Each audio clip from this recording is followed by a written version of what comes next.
I originally was going to talk about the rise of embedded as a talent partnership function, as a solution. But when I started speaking to all the speakers and people who were coming to the event, it became clearer and clearer that actually I've been in a bit of a bubble. Not everybody knows what embedded talent partnerships are. And actually, even if they do, everybody's got their own idea of what that is. So what I wanted to really talk about was actually what is an embedded talent partnership? When is the right time to do it? And like, why would you do this? So I'm not going to talk about the Rec Hub, which is obviously my company. But inevitably, that's going to be my point of reference quite a lot when I'm drawing on experience. So just a little bit about me. For those of you who missed at the start, I've been in tech recruitment for 10 years. I spent the first 6 years working as an external recruiter. Me and my co-founder always felt like the biggest issue we had as externals was trust. So when we set the Rec Hub up, the mission was to be Berlin's most trusted tech talent partner. And over those 4 years, we've basically dropped the Berlin and we've dropped the tech. So now we want to be Europe's most trusted talent partner. And as you can see, again, no mustache there. I'm not a hipster. This is for Movember. So effectively, as a business, we're an embedded talent partnership, and we're about 50 people now. There's a QR code if you want to obviously see a bit more about who the Rec Hub is. We're a remote-first, UK-based company, although our partners are basically all over Europe, and nowadays we basically support embedded talent partnerships for anything that a tech company might need. So we're no longer just experts in software engineering, product managers, data scientists. If, for example, a tech company needs hires across finance, marketing, ops, supply chain, our talent partners can basically fulfill that need. So that's just a little bit about the Rec Hub. To start off with, about what is a talent partnership? So I think the key thing is to just go over the features before we can start talking about any of the benefits. So to be a true embedded talent partnership, first things first, it needs to include the fact that it is a subscription model, okay? So there should never be any kind of commission or where you're paying for individual hires, because the whole idea is that you pay a subscription, and within that you're getting unlimited hires for the length of that. Talent partners basically embed themselves full-time into your business. So they become an extension of the internal TA team. And really, they should be seen as nothing else other than that.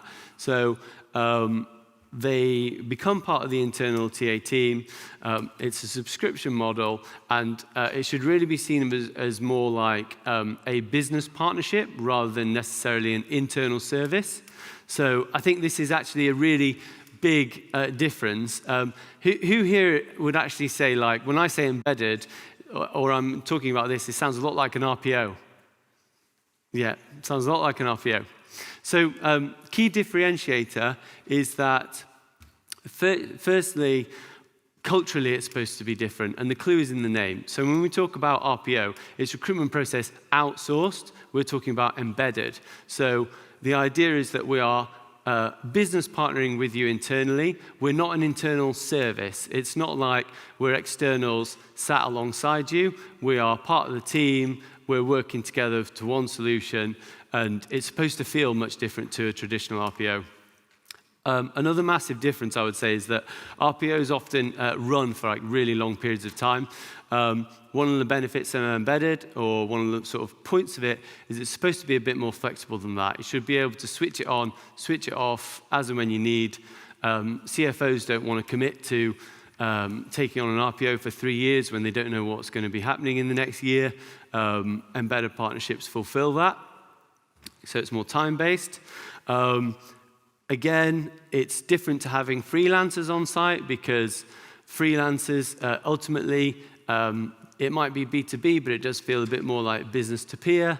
When you have talent partners embedded from a business, that talent partner should be acting as a conduit for the whole business that you're partnered with. So that should include other areas of support and additional value. It should include access to that company's support with employer branding. It should be replaceable because they've got multiple talent partners. Even access to their L&D teams. It should be supported by a manager. It's not the same as a freelancer. And then, of course, it's different to an employee because ultimately, they're like somebody that you don't have to keep. So if you think about the whole idea of, obviously, waves in recruitment, it's very difficult to hire people if you don't necessarily think you're going to have work for them in 6 months, and it basically needs to be providing that flexibility. So I think with this, it's not the silver bullet. Embedded talent partnerships can work amazingly well.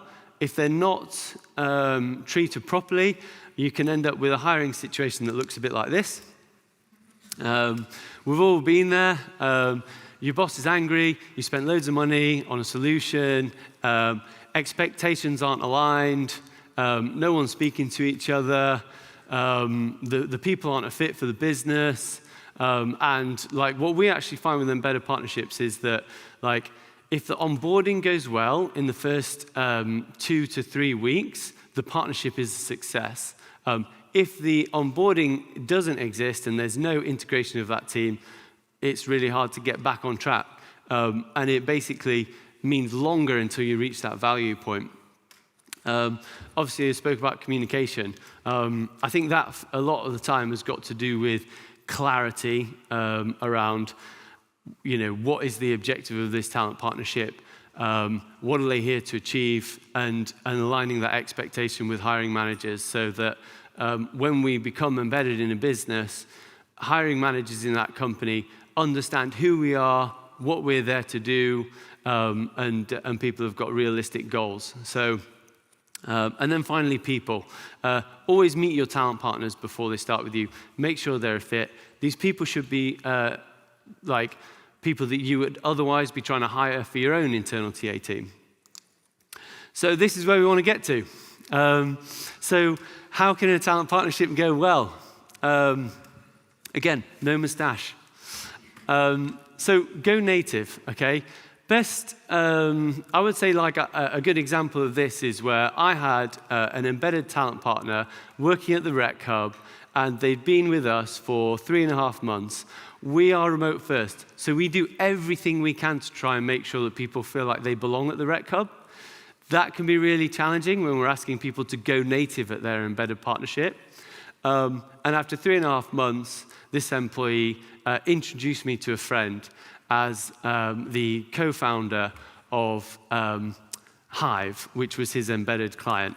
So at 3.5 months, he still wasn't quite sure who he worked for. But he was amazing on that partnership. He believed in the mission. He was completely culturally integrated. And his mix-up of who he really worked for was actually a great sign that it was going well. Trust. And I think this really comes down to the idea of making sure that there's no overlaps and also there's no gaps. So I think that's really all about having a real sense of autonomy as end-to-end talent partners. So it's better to see value when we can all clearly see who is owning what on the role. And that ties into my next point around role ownership. So, we're there. It's a collaborative effort to fulfill hiring goals, which means that it's not about who sent which CV. It's about role ownership, whatever the source of those candidates are. As long as hiring is on track, then it's working out. And then finally, agile. If you think about it, embedded talent partnerships have been, they've seen lots of setups. Speaking from the Rec Hub, we've been in over 30 businesses. We've seen all different types of internal recruitment functions. And I think it would be a missed opportunity if you are using an embedded talent partnership not to listen to their feedback, their input, their experience on how your recruitment function could be better. Just like you would a member of the TA team. So I think just in terms of why embedded talent partnerships can be good. I think one of the key features is that in times of rapid scaling or turbulent market conditions, it provides like a switch-on, switch-off solution. So let's say, for example, you've raised Series A and you've all of a sudden got 10 million in the bank and your investors want you to reach X headcount in 6 months. You need to just be able to switch the button, have capacity, meet those hiring goals, and at the end of that period, switch it off, and you've not got additional people on the payroll with nothing to do until you sort of meet that next funding round and grow. Or if like we're obviously in turbulent times at the moment, having that ability to let go of an embedded partnership and keep all of your people is really, really important. So I think, obviously the benefit of that is you don't end up overhiring, and also it prevents your capacity to hire affecting decisions around how and when you hire. If you need to grow, you can. Finally, obviously, it's cost effective. So I think from a entirely selfish point of view, as a business, it's good because embedded partnerships understand where money comes from month to month rather than necessarily thinking about commissions. And for that, you've kind of forego the bigger cost of those big commissions that obviously businesses pay to agencies. So we've obviously done our own analysis, and we've against all our projects, we know that when working with the Rec Hub at least, and probably the same for many embedded partnerships, it costs 35 to 40% of what you would pay an external agency because it is unlimited hiring. I think the other thing that's really important is, especially in times of growth, you need to go to market. You've got hundreds of hires to make, sometimes in a very localized area like just one city. When you kind of explode on the market and you're all of a sudden getting really, really busy, it's really key to be able to control the narrative around your employer brand. So if you think about, for example, when you've got one role, you have to use recruiters. It's a repeatable role. You've got 10 mid-level software engineers to hire. It's the same requirement, and you give it out to 2 or 3 external recruitment agencies. Each of them may do a good job. However, they may be hitting the same candidates with the same role pitched 2 or 3 or more different ways. And I think that can obviously affect reputation. And inversely, you also have got to bear in mind that those agencies are also not just working for you. So in the same 30-minute conversation, they may pitch your company as well as 2 or 3 other businesses with similar requirements. So I like to call it one voice. It provides control over the narrative, and there's clarity for candidates. And I also think that the other thing is that it just creates maybe a better understanding, because these embedded talent partners, they're in your business, so they have had more than a 30-minute conversation and a look at the website. They're working alongside you. They can really tell the story of the company, and they can do it accurately, how you want to be sold. I think finally that ties into this whole effectiveness of storytelling. So we're all storytellers. In talent acquisition, we have to figure out how can we do the best storytelling with a 300 to 500 character message on LinkedIn, in an email, in an opening 5-minute conversation. Andrea was saying, be ready with your sort of welcome pack and things like that. So I think you're able to do a much better job of storytelling when you are, of course, in that business. And I think also when you're obviously internal, you're a much better accurate, you've seen the atmosphere, you're a part of the culture. You can more accurately identify which candidates are going to be a fit for the business. Not just in terms of hard skills, but in terms of soft skills. Are they going to fit in well? That's obviously always a more nuanced area, and I think you can get a better pass-through rate on that. And obviously, like, when you sit internally, you know who to go to when you've got an issue with sysadmin. You're in the Slack channels with the hiring manager. You're the one coordinating the interview. It's one less link in the chain, and that can create a much better experience both internally and externally. And obviously, the idea of hiring, of like owning the role and not the CV, means that like the incentive is just to fill the role with the best possible person, not fill the role with your candidate, which ultimately leads to better teams. In terms of forecastability, there's really just two key factors around embedded partnerships here. One, from a financial perspective, you've got a much smoother line. Being no commission and being a monthly subscription, you know it's going to cost this much every month, regardless of however many hires are being made. And similarly, in terms of headcount planning, especially around volume, if you have a business that is where you know the embedded talent partners work full-time, exclusively, only for you, you can, to a degree, foresee how many hires they'll be making month on month, just like your own TA team, which if you've got goals that you're aiming for in the next 6, 12, 18 months, hopefully you can plan better around it. And then I spoke about this at the beginning, how embedded partnerships are potentially a more robust solution. I think, like, heaven forbid, your embedded talent partner gets hit by a bus tomorrow. Nobody wants that to happen, depending on the talent partner. But ultimately, we as embedded partnerships, it's a proper business-to-business relationship. So we can put somebody else in 6 days, and fortunately, with good documentation, we therefore already have the information around how the onboarding is done, how we do the storytelling, what are the internal processes, where can we relocate people, what's the contracting process. So your talent partner should be, to a degree, replaceable. And I think that's one of the key differences that means that if you are aiming for hiring goals, if somebody does leave unexpectedly, it's not going to upset that. It's not going to upset those goals. Things should hopefully tick over. And also, like, I think the idea of it not being one person is really key. And you think about your embedded talent partners, they're not an individual, they're a gateway to an entire organizational support. So in our case at least, I can say we have full-time learning and development managers, an entire L&D platform with libraries of content and tools and templates that all the partnerships can use.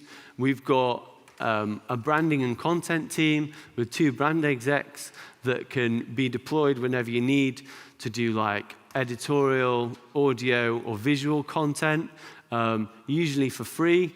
And that is all about basically this idea of owning successful delivery and hiring as a whole and not just having individual candidates, because we think that when we leave, we want to leave you with more inbound traffic and a more mature recruitment function as a whole. And then I think just like lastly, it's managed. So like if you've got one person who's not working well, if they are on their own, there is not so much you can do with that. When you have an embedded talent partnership, that should be managed by somebody who is responsible for partnership delivery. We call it a partnership delivery director. This is someone who you speak to every week, realigning on the OKRs of the project, sending you a retrospective every 3 months with the data that you want to see, providing you a weekly report on all the activity that's happening around the roles. And I just think that that is obviously something that you also want to be able to show internally to stakeholders who want to see an ROI that maybe aren't in the TA team. So I think, like, just in summary, it's not the silver bullet. There is a place for all kinds of external support, whether it's a freelancer, a recruitment agency, or embedded. I like to think that the way you use embedded should be more how you, for example, would subscribe to Netflix rather than you would like hire a specific film. If you want unlimited content that's cheaper overall because you're going to use it a lot, embedded is the way. If you just got one hire you need to make, and all you need is to blitz it with CVs, of course you would use an external recruiter. So I think, in summary, go native, listen to their input, trust, and above all, consider it as a flexible relationship to switch on and switch off as and when you need. And that's me. And yeah, just last minute, obviously I'm here, I'm going to do this. Scan the QR code and obviously get a 10% discount, but also we'll do free talent audits. So if you just want a report to understand what's working well, what's not working well in your talent team, scan that QR code. Thank you.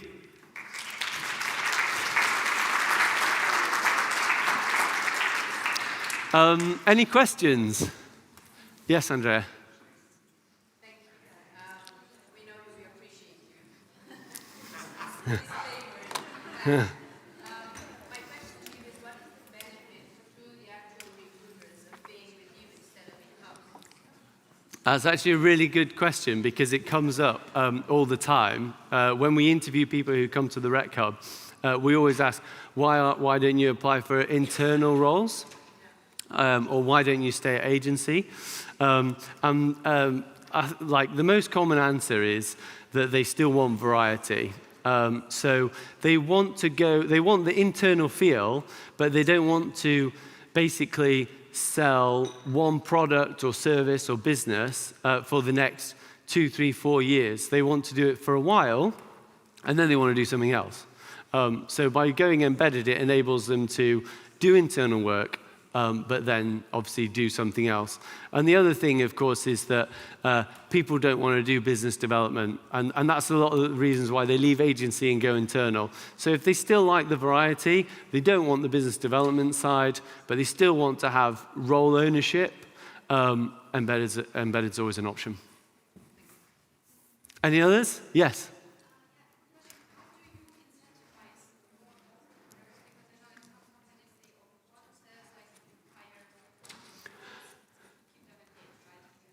Yeah, well, I guess this is actually a topic that could be said for any person.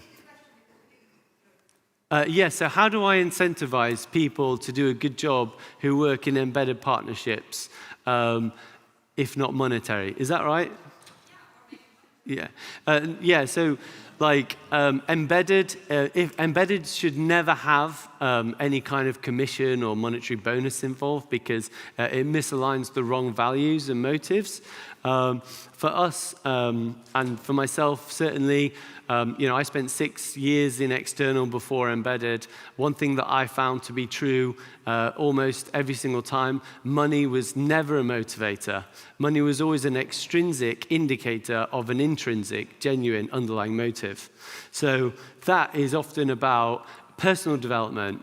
It's about pleasing people around you, feeling gratified that you're doing a good job, seeing personal progress, contributing to a bigger goal, or feeling challenged.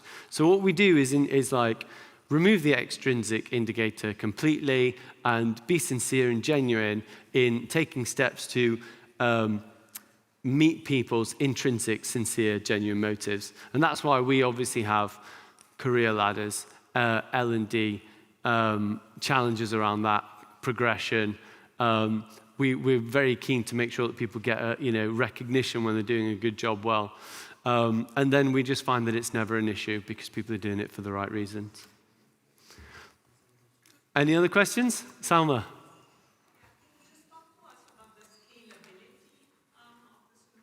Yeah, sure. So in terms of scalability, this is actually a really good point, because it's not necessarily about numbers of hires. It's very, very case specific. When I was at Bitpanda, 10 hires a month was basically expected, but it was really just those huge volumes of inbound applications. Similarly, we've got a startup that we work with at the moment called Project Eden. Some of you may not have heard of it. It's really early stage, but they're providing synthetic, like a meat alternative. And if in 1 month we find a protein tissue engineer, that they're happy with that because it's just so niche. So in terms of scalability, Like, I would say planning is good.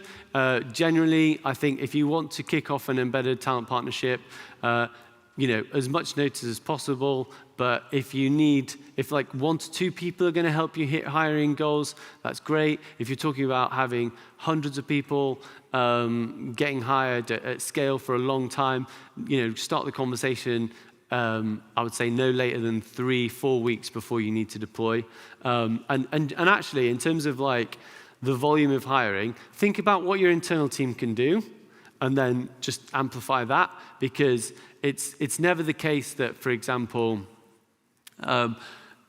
we've got 6 months and you just hired a tissue engineer and that took you a month, so you're only going to make 6 hires, because the roles could be different, the process could be different. So that really comes out in the wash when we do our project planning with the partnership delivery director in terms of scale. But it can be anything from a niche project that's 3 months all the way up to, like, our biggest client is BT. For them, we do hiring on a huge scale in India and across the UK. So it's very, very wide-ranging. Anyone else? Great. Well, we're just on time. So that's me. Thank you very much. Cheers.